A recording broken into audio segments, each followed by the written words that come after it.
You're listening to the SSPX podcast, and welcome to episode 10 of the Crisis in the Church series.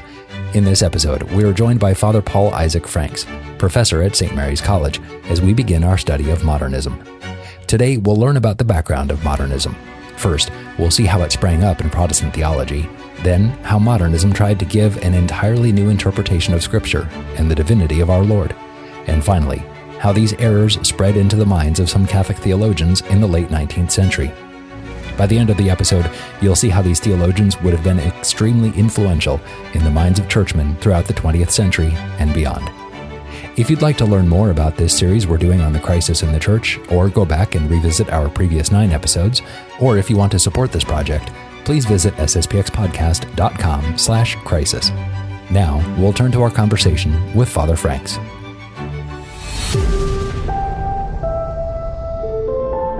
All right, well, welcome back to the SSPX podcast, and we are here for an episode with Father Paul Isaac Franks. And Father, you're the one who got this whole crisis series started and rolling, and this is the first time, other than the introduction, that we've had you on, and it is a pleasure. Father, how are you today?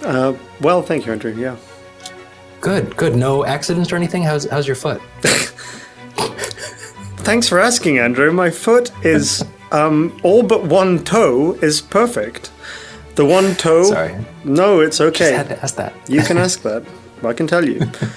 The one toe is, I pinged it doing toaster bar this morning when I landed in CrossFit. Oops. And now it looks different from all the other toes. Well, I don't think it's supposed to be like that, Father. No. Just a heads up. Yeah. So anyway, I'm accepting... Anyway. Yeah, sympathy cards. No, I'm just... Right. Well, we're starting our several episode long dive into modernism. We've been looking at liberalism. We've been looking at what's wrong with the world with Father Sherry, and now we're looking at modernism itself. And we are having you on to discuss the very beginnings of this modernist infiltration that happened within the Catholic Church.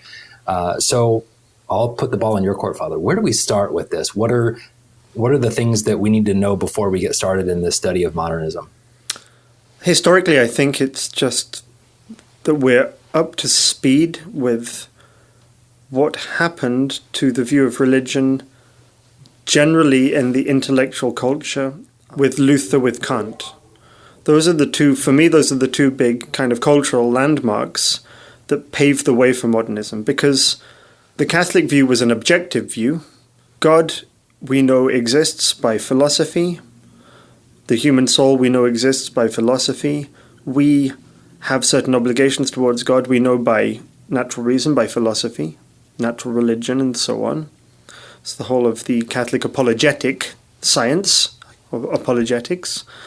And then for a Catholic, obviously, God does intervene in history by Jesus Christ, definitively, and lastly, and perfectly. Humans recognize by their normal powers that God has spoken by Jesus Christ by reading the Bible, which is a historical document, and we know it is because it passes the same standards as any other historical document of its day. We know it was written by the people it was meant to be written by. We know that they were eyewitnesses, or that they interviewed eyewitnesses, and so on. So for a Christian, a Catholic, classically, we take the Bible as, especially the New Testament, all of the Bible, but we take the New Testament as historical document, and we read in it that Jesus Christ worked miracles and worked prophecies, made prophecies, and himself fulfilled prophecies. So we know this is a man from God, and what he says should be taken seriously and believed. And if he claims that he really is the divine Son of God himself, then we believe it. So for us, that's all very objective. Religion is something very objective. God has spoken to man, and we know what he has said, and he's provided a church that gives us certainty of what he has told us and what we have to believe and what we have to do, and the rites and ceremonies that he's instituted for the salvation and the sanctification of man. And what began to happen as far as man's grasp on that objective reality is it began to be eroded little by little. So first of all, with Luther, which we've seen, the loss of the objective sense of religion, that Luther still believes that God has revealed, but since there's no more principle of authority, no more church, no more visible church, no more hierarchy, no more magisterium, those things being rejected, there becomes more and more discussion amongst Protestants about actually what is revealed. So the sense of one absolute truth begins to be lost. So that's a sort of religious subjectivism, if you like. I believe this, you believe that. So even though we believe that there is an absolute truth, we can't really get to it. We don't really know we've got religious opinions, but I don't have... Generally speaking, there's so much disagreement on doctrine that it begins to be a question, well, what do we really know of what God has revealed? And so there's a drift into liberal Protestantism, and that comes also under the influence of Kant's philosophy. Can we really even know anything? Can we really even know the nature of reality? Because if I can't know the nature of reality, I'm not really sure what happens outside of me, then I don't really know if there are miracles, and I don't really know if there are prophecies, so I don't really know if God has historically intervened. So that's sort of the beginnings of modernism. Modernism was already started by Kant, actually. He already wrote a book at the end of his life, Religion Within the Limits of Reason Alone, and he denies the historical truth of Lutheran dogma, although he was himself Lutheran, culturally. So he denies original sin, he denies the divinity of Christ, but he says there's still a symbolic value in those things. They shouldn't be discarded altogether as concepts because they explain man's evil tendencies. They explain man's desire to become a son of God in some way. So he already starts to, having rejected the truth, the actual absolute historical truth and doctrinal truth of Christianity, based on revelation, he starts reinterpreting it already. And that's really the soul of modernism. A modernist has lost the faith. Okay. They've lost the faith in an objective supernatural revelation. But rather than just becoming an atheist, generally speaking, the modernist is one who wants to keep the positive values that he has found in Christianity and give them a new sense. Give them a new sense which is compatible with the modern subjectivist philosophy, with the not really knowing for sure. This subjectivism that we've seen with liberalism already, this is getting kind of a new face when we talk about the religious sense. Is it a fair comparison to say that liberalism did to philosophy what modernism is doing to theology, or is it more complicated than that? Liberalism did to philosophy. So liberalism kind of destroyed philosophy. Now modernism is destroying theology, but they're both kind of working on the same ends, on the same playing field. Or is that a really poor analogy? And am I missing the point? No. I think it's fair. Let's see. Liberalism really is a political application of subjectivism. Right. So in other words, the individual and the individual's values and the individual's freedom cut loose in the political realm. So personal freedom becomes the organizing principle for everything. Certainly they're related.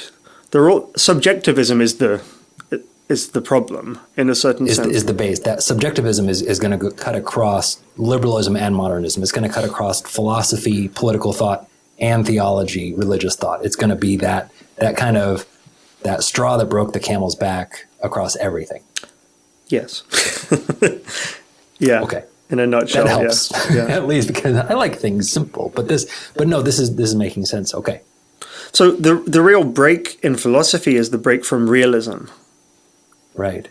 So in that sense that as a realist, I am not the source of truth. Reality is the source of truth. And if I want to be right, I have to conform my mind to the thing outside of me. So that restricts my free will, because I'm not free to believe whatever I want. I'm free to, if I want to be in the truth, there's one thing that I am obliged to submit to, and that's the actual objective reality outside of me. The reality limits my absolute freedom, unless I want to be free to be philosophically wrong, which is a kind of freedom of insanity. Yes. So there was a whole movement in Protestantism which led to what we'll call liberal Protestantism.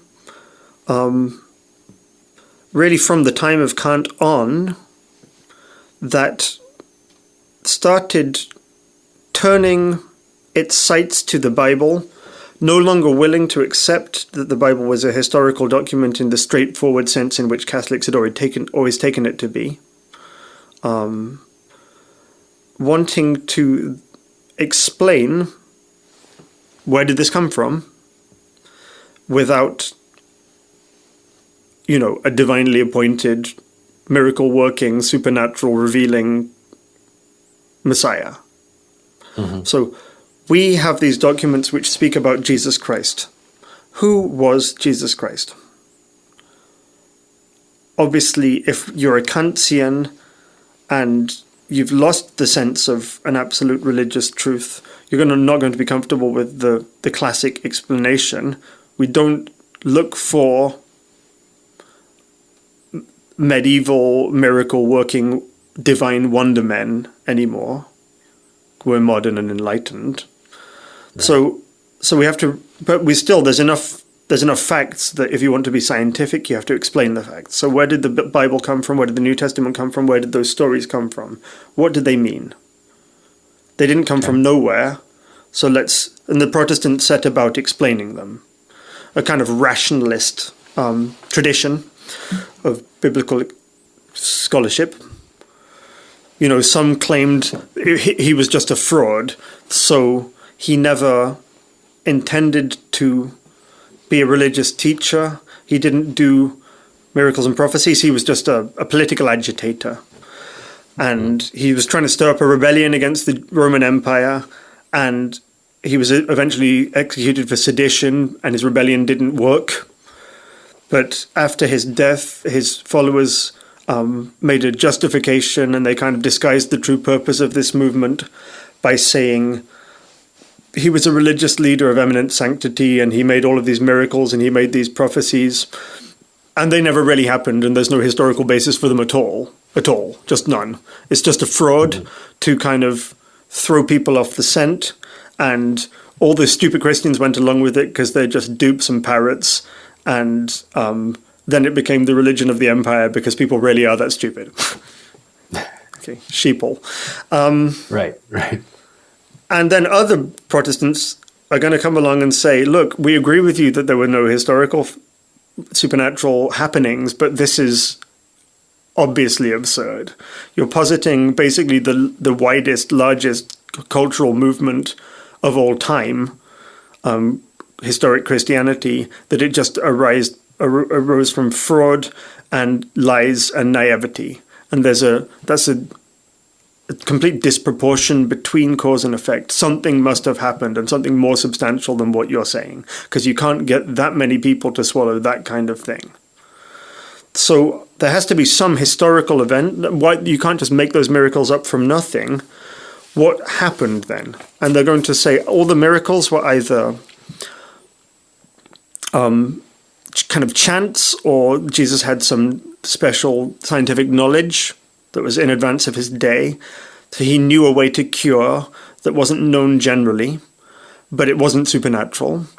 Or, he didn't walk on water, but he did walk near some shallow water near the beach, and then it looked like he was walking on water, and people thought that he was walking on water. So there's some historical truth there. But it's not just completely gratuitously made up. Or I heard this with my own ears in a Benedictine, Novice Order Benedictine monastery. I won't say which one, I won't say which country, but it wasn't America. I haven't traveled that widely. I think it was a Holy Week retreat preached by a Benedictine monk in the Novice Order. And he was talking about the miracle of the multiplication of the loaves and the fishes. He said, what happened wasn't that Jesus worked some kind of crass, low physical miracle over matter. Like he actually made more matter. He made these fishes into those fishes, and there were more fishes. Something that he did was much more profound and much more beautiful and much more spiritual.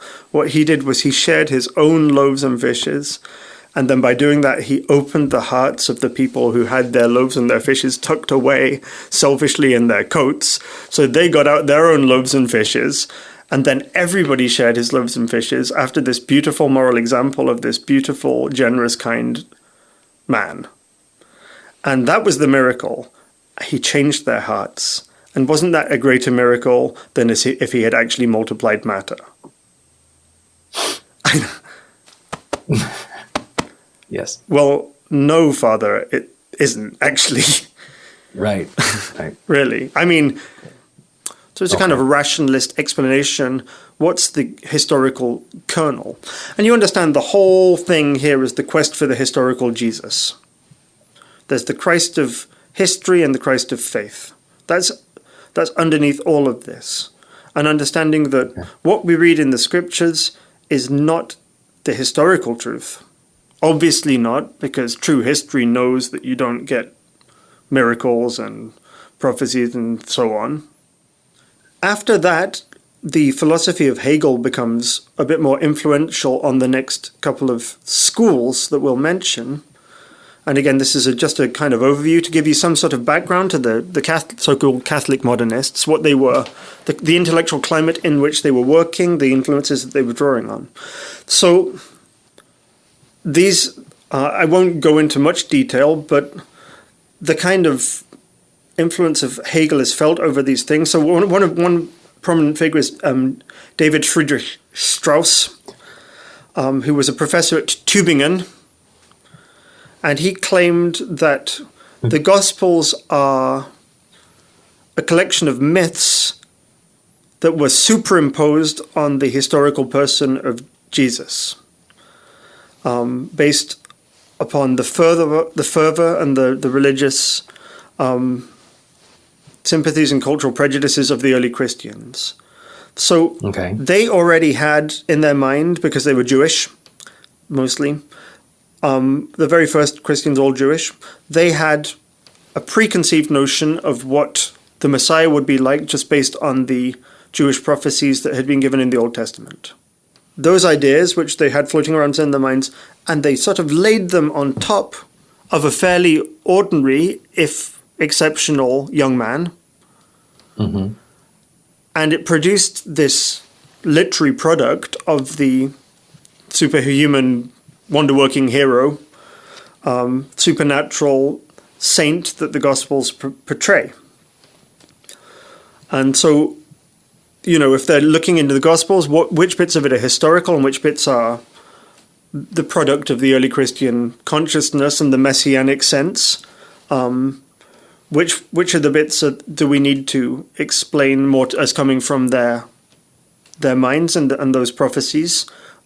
Anything miraculous, anything that's poetic, long theological passages, or different incidents that have sort of differences in the account. All of those, they would say, okay, these are the sort of mythic elements.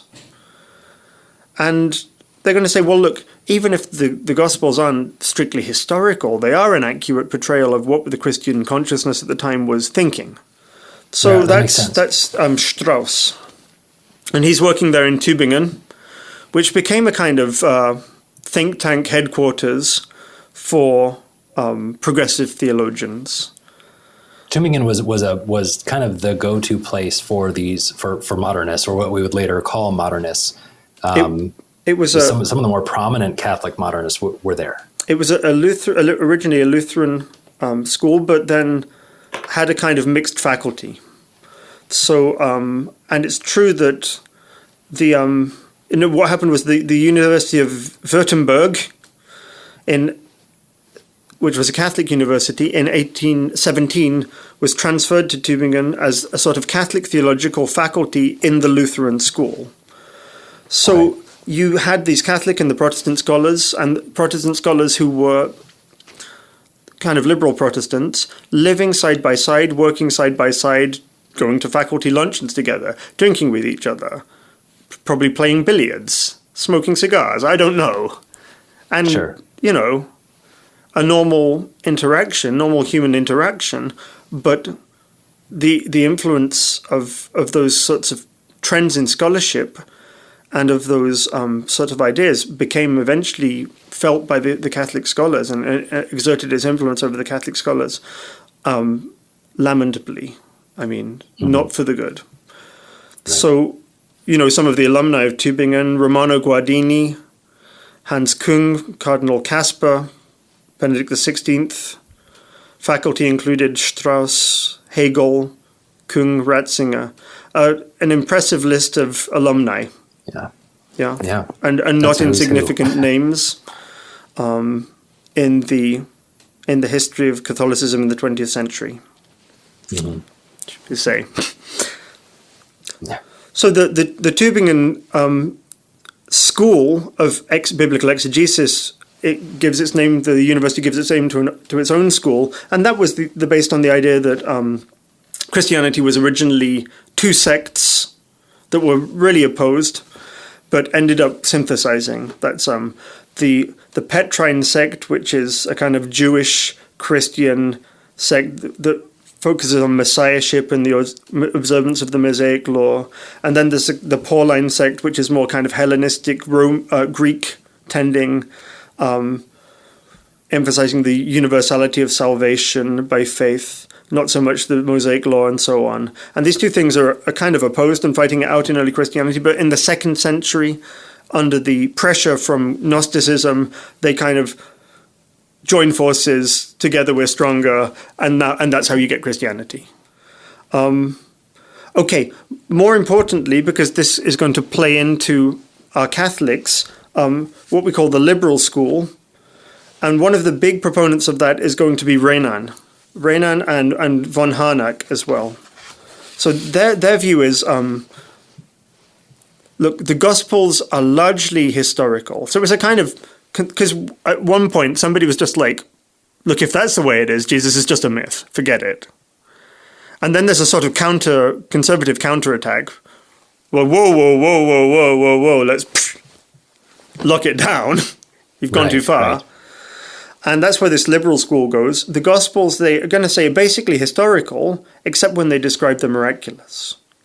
So the heart of Christ's message was his awareness.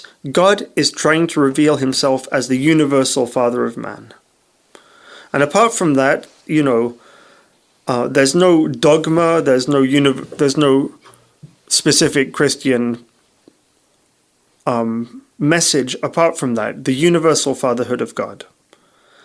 And sort of in the same school, we can put Renan. So he does distinguish himself from the members of that school, but he kind of agrees with them in the end. So he says the Gospels are partly legend because of the miracles, and so he ignores anything that's miraculous, and he explains it away however he wants, either as a trick or a fraud or from the Christian consciousness or an error of judgment on the part of the early Christians. He doesn't have one method. He kind of is a bit dilettante about these things. And then he says, Jesus existed for sure, and he must have been a spellbinding speaker, a charismatic leader, and, basically the best human being ever to have lived. If everybody lived like this man, we would be perfect. So this is the whole scene in biblical scholarship when the three scholars, Catholic scholars that I want to talk about, you understand Catholic in the sense of... So Loisy, Tyrrell, and Blondel.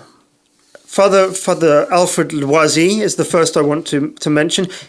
He was coming into his scholarly career against this background.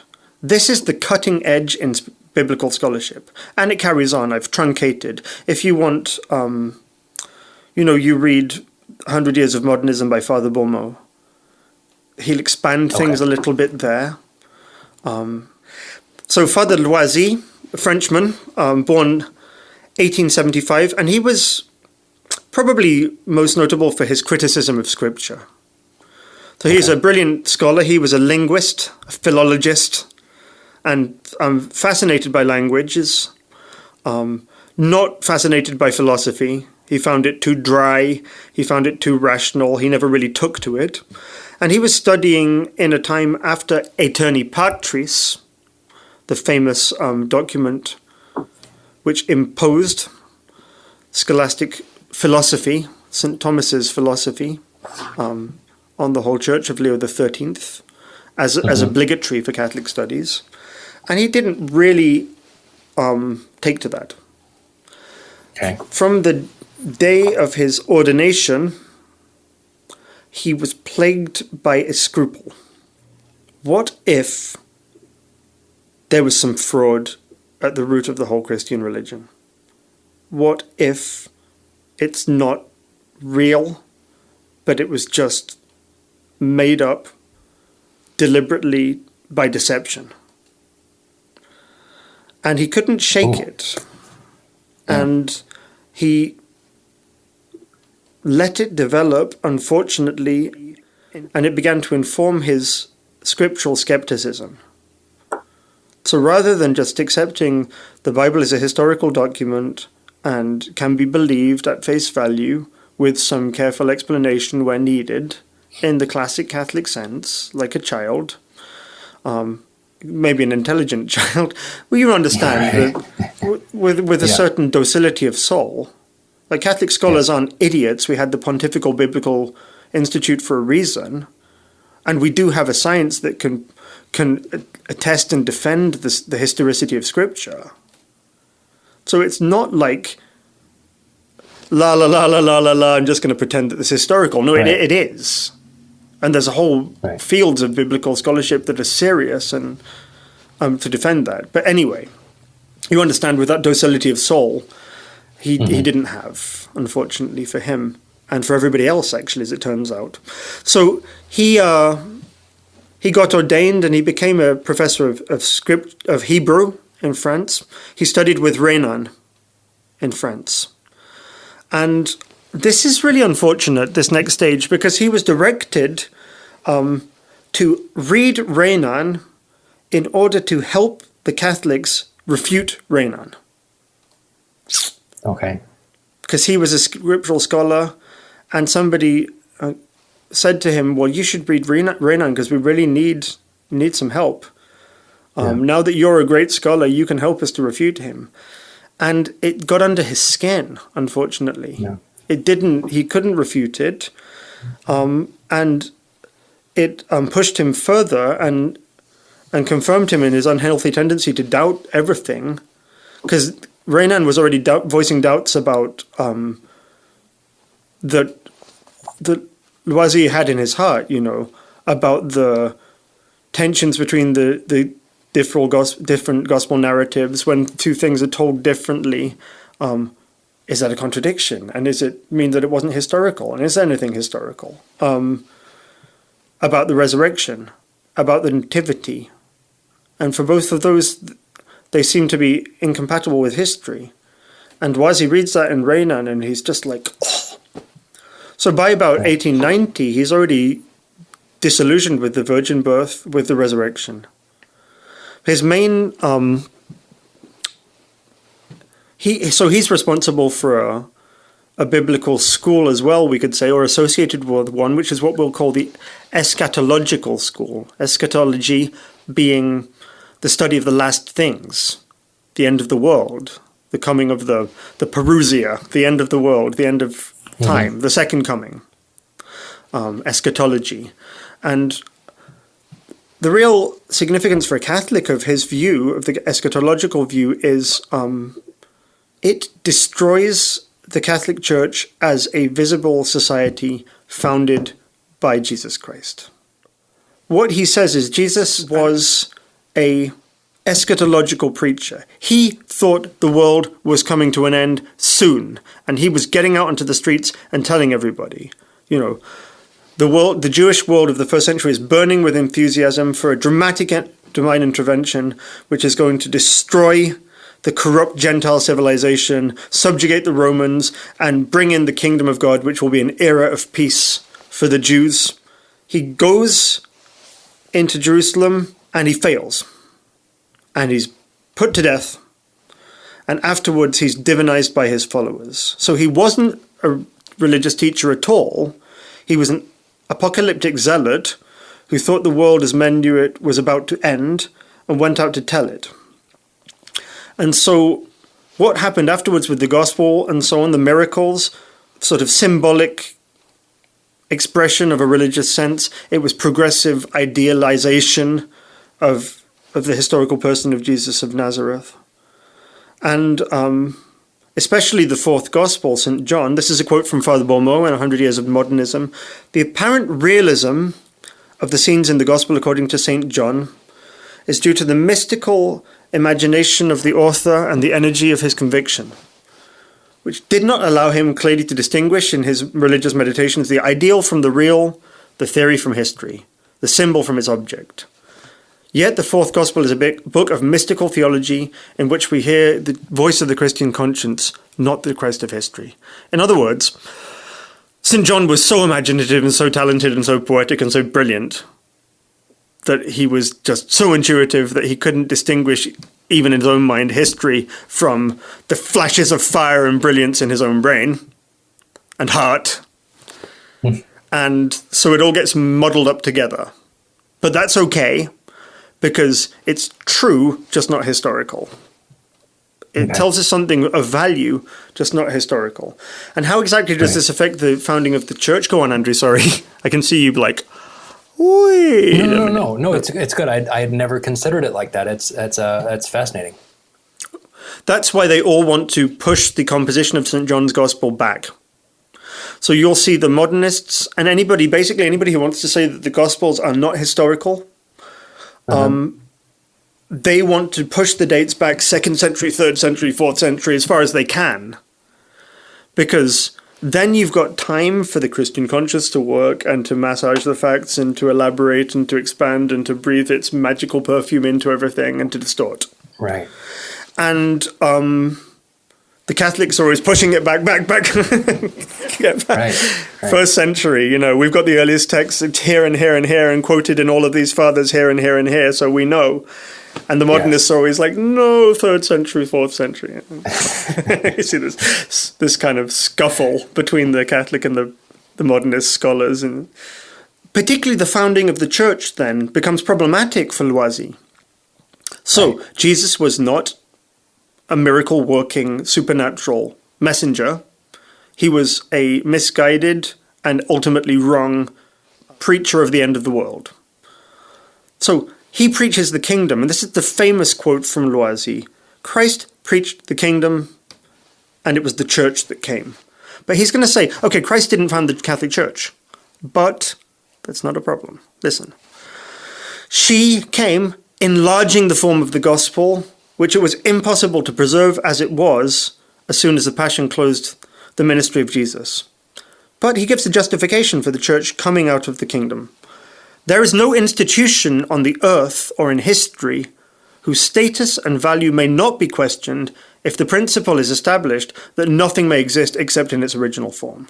Things have to move and change. Now we know, we've had Darwin, we've had Hegel, we know.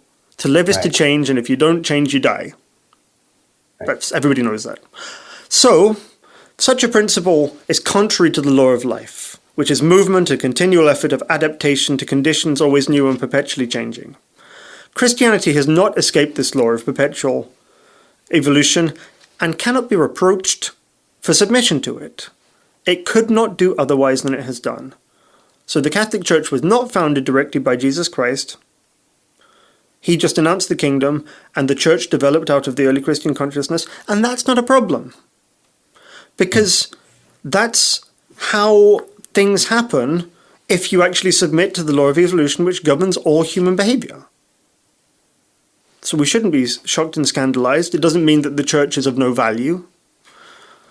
As it comes out, by the time of about 1886, he's already come to consider that Catholicism is an obstacle to the intellectual development of humanity, because the old classic dogmatic medieval imposing scholasticism on everybody so that they can't think or breathe. Right. And he comes into contact with the writings of Kant and Kantian philosophers, and in the end he doubts the ability of God to reveal anything at all for man, and a man to grasp anything at all. So in 1894 he was at this institute, and the secretary refused to publish one of the articles that he wrote because he questioned the divinity of Christ. And Loisy looks at him with a devilish chuckle. So you're still hung up on that? Oh, that old thing, is still hung up on the divinity of Christ. Okay, not surprisingly, He was condemned. Good. That's good. I mean, sometimes we wonder when we hear about Catholic modernist scholars. It's kind of a crapshoot. He was condemned. His ideas were condemned in Leo XIII's Providentissimus Deus of 1893. Two of his books were condemned in 1900 by the Archbishop of Paris, and a year after Pascendi in 1908, he was excommunicated. After that time, he wrote in his journal these words: "Christ has even less importance in my religion than he does in that of the liberal Protestants. For I attach little importance to the revelation of God, the Father, for which they honor Jesus. If I am anything in religion, it is more pantheist, positivist, humanitarian than Christian." So there we are. That's Father Loisy, a Catholic priest. And that was truly a poor soul. I mean, the way he ended, just very sad. All the way off the end. Yeah. Very, very sad. But, don't let your scruples dictate your scholarship. Yes. No, that's true. Yeah. I mean, but you see, the preoccupation is, how can the church survive and adapt to modern culture without being left behind?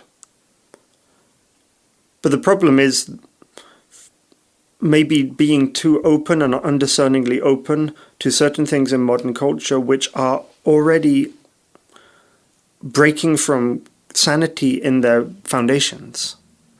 Like we don't have to barricade ourselves into a strictly medieval framework. We can engage. We can engage with modern categories of thought to a certain extent, but where they're false or wrong, we can't take them as a building block. Right. And if we have contemporaries or friends or scholars writing against us who are influenced by those things and they're wrong, we shouldn't be so afraid of looking backwards and medieval and like 13th century stupid peasants to them that we bend over backwards to adapt ourselves to their methods and their workings. That's that for us. That's the problem. He admitted some of the bad principles, and that's what all of the scholastics have said. Parvus error in principiis, manius in conclusionibus. Small error in the principles, and by the time you get to the end, it's like, whoa, way off. Yeah. The next thinker I want to say a little bit about is George Tyrrell, a Jesuit priest, and he was a convert, unlike Loisy. Okay. He was a convert. He was brought up as an Anglican. He was educated in a Church of Ireland school, born in Dublin in 1861. And as early as about a year into his Jesuit life, the novice master says that he should get out of the Jesuits because of his mental indocility. He was... well, nowadays, when they say in the modern seminaries and they say that somebody is too rigid, it might mean that they have a, some sort of vestige of the Catholic faith. So, right.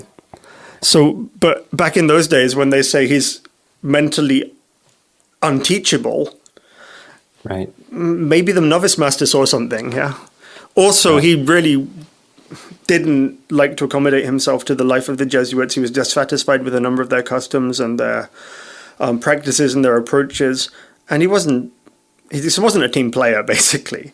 He kept a certain sense of individualism, we can maybe say. Okay. So, and the other thing that he kept was something that we can say is a Protestant tendency in a certain sense, a trust of intuition over intelligence. But certainly that sense of a non-rational path to the truth is something that comes up and again in modernism, intuition without reason. And it's going to be condemned by Pius X as the sort of blind religious sentiment. Like, I have a sense and it's not rational. And I can't, and if I put it into words, the words will be irrational. Tyrrell had that strong sense. He rejected scholasticism as inadequate, even though he admired St. Thomas. And his whole work, he could say, defending faith against theology. I have the faith, I have in my heart the sentiment.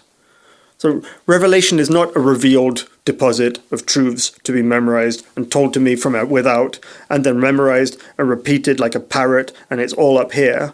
Revelation is an irrational, mystical burning in the heart, and if I try to put it into words, they always come up short. So the faith is the faith, and the words are poor symbols that don't do the task adequately, and I have my words and you may have your words. And who's to say if my words or your words are better? But the fact is, nobody's words express the feeling perfectly, because it's a feeling and these are words.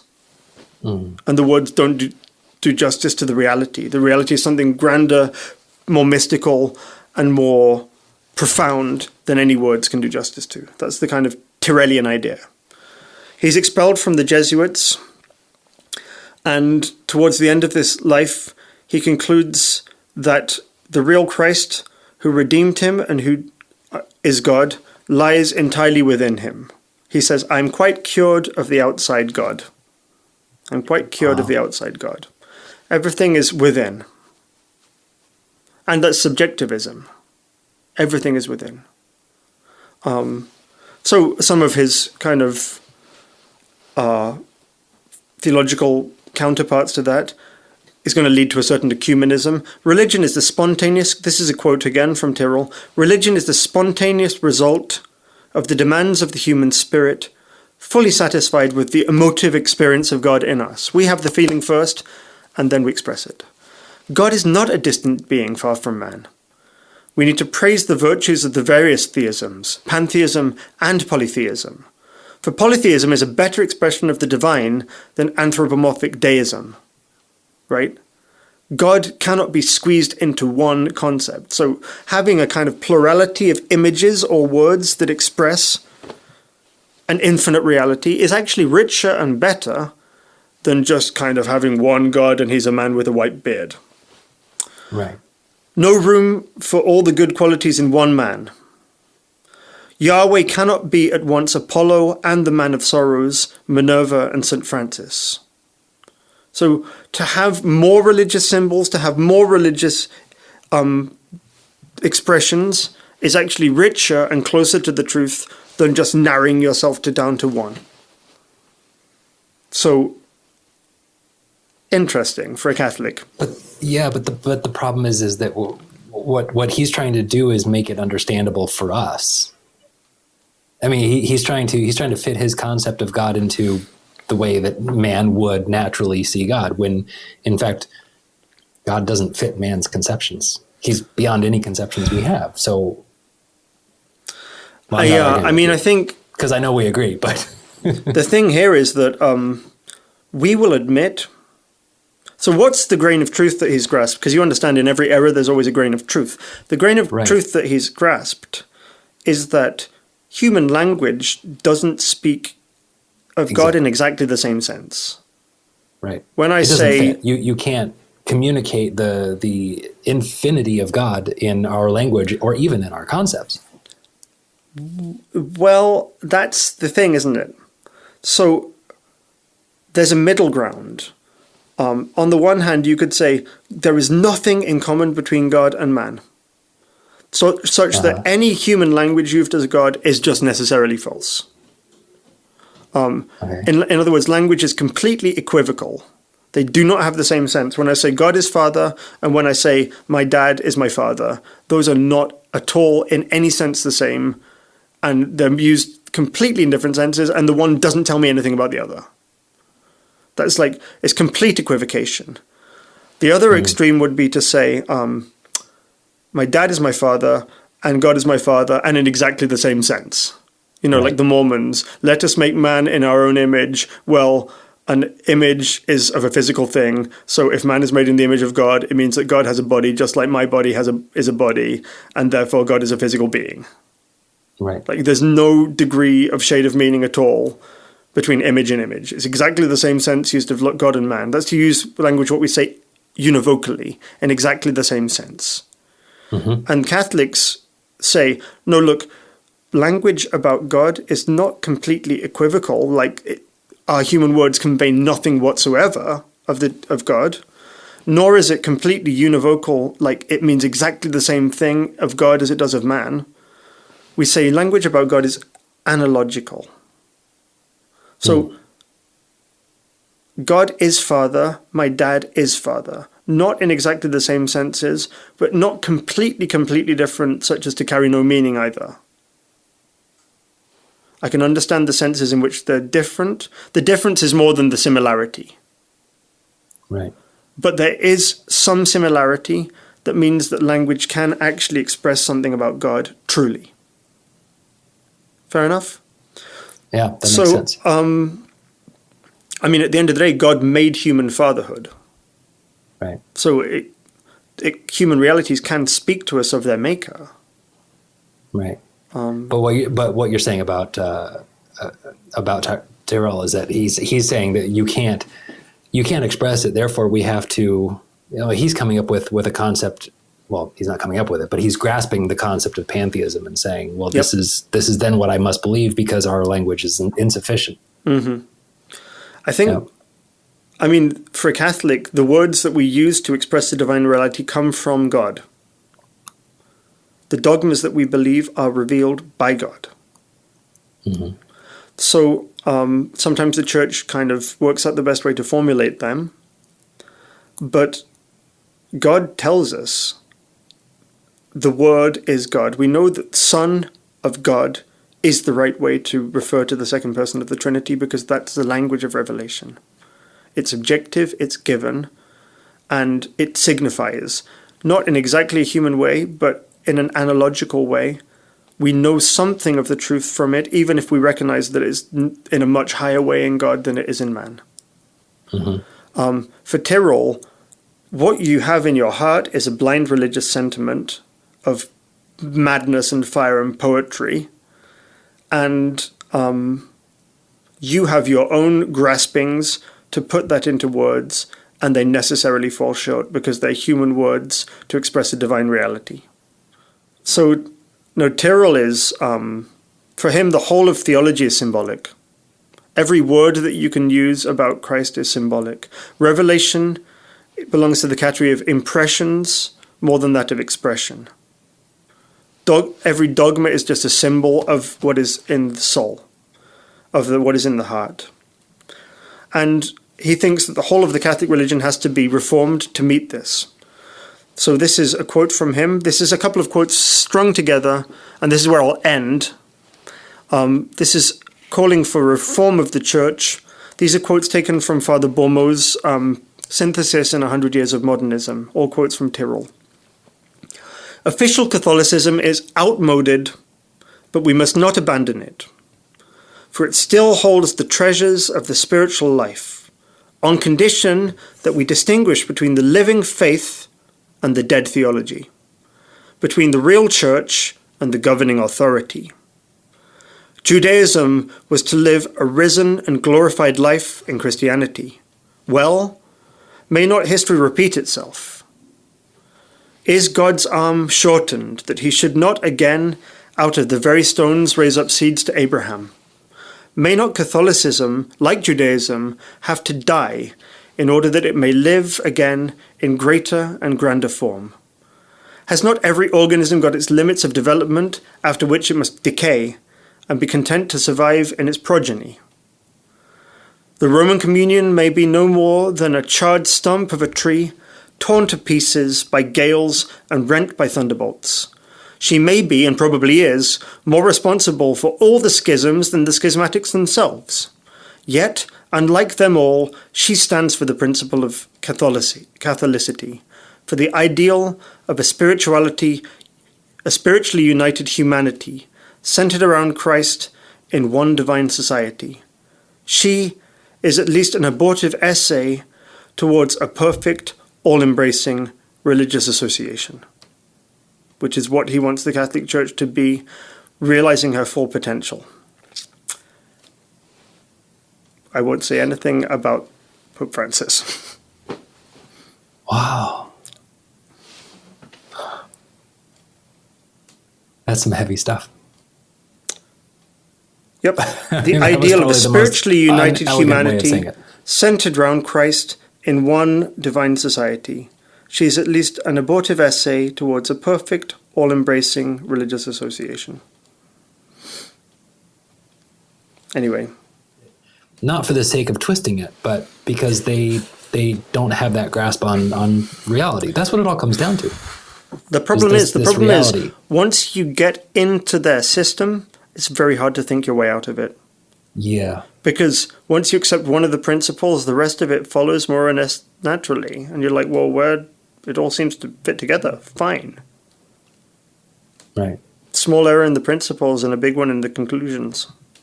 Mm-hmm. But that's it. And it's such a shame. It's such a shame for these men that they didn't love scholastic philosophy. I wonder, I mean, I don't know exactly what their teachers were like, but scholastic philosophy is marvelous. I mean, it's a wonderful thing. It's a beautiful thing, and it clarifies everything, and it gives such light and clarity and peace and order.